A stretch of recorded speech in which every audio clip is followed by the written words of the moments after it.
Hello and welcome to BBC School Report with me, Gemma Hammond. Today we'll be investigating the image and reality of the modern day teenager. To start, we have a report coming from the Stonehenge School.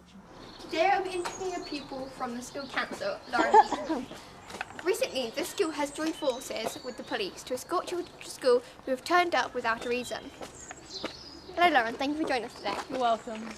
So, what do you think of this idea? Well, I don't think it's a very good idea. I mean, surely the police have better things to do than escort naughty children to school every day.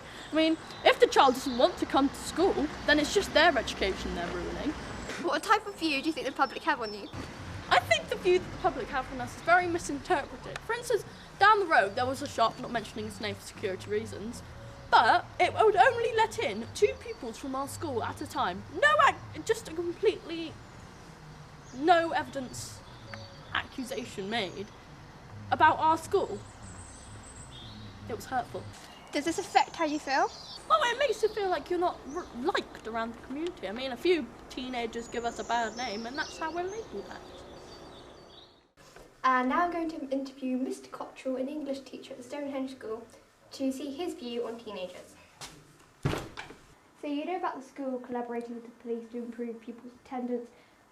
What do you think about this idea? I think it could be a good idea if it meant that people who turned it often actually came into school, because it's important to be in school every day to get some sort of continuity of learning. However, I suppose you could argue it might just be a publicity thing, so it's a one-off show that police turn up, they take the people in, they're filmed, and then it looks good for the school and for the police. It only works if it's an ongoing thing, I think. What do you think of teenagers when you see them walking down the street?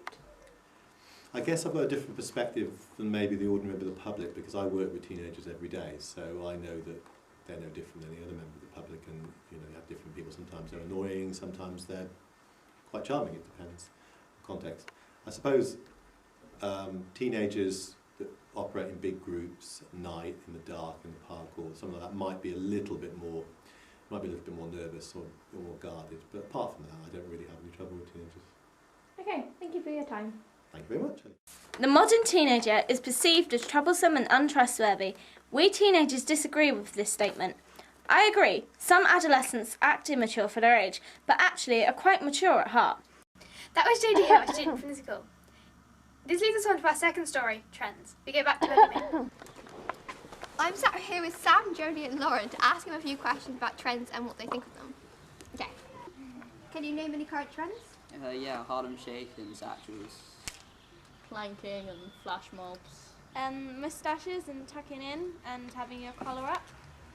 How do you think they spread?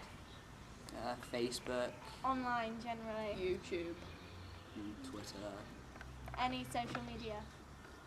Do you think they're a good or bad idea? Good. Yeah, I think they're good as well. They're cool. Do you guys have any personal favourites? I like the moustache trend. Planking. And I don't really have any favourite, I just go along with whatever. Okay, thank you very much for your time. Thank you. You're welcome. And that's all from us. Thank you.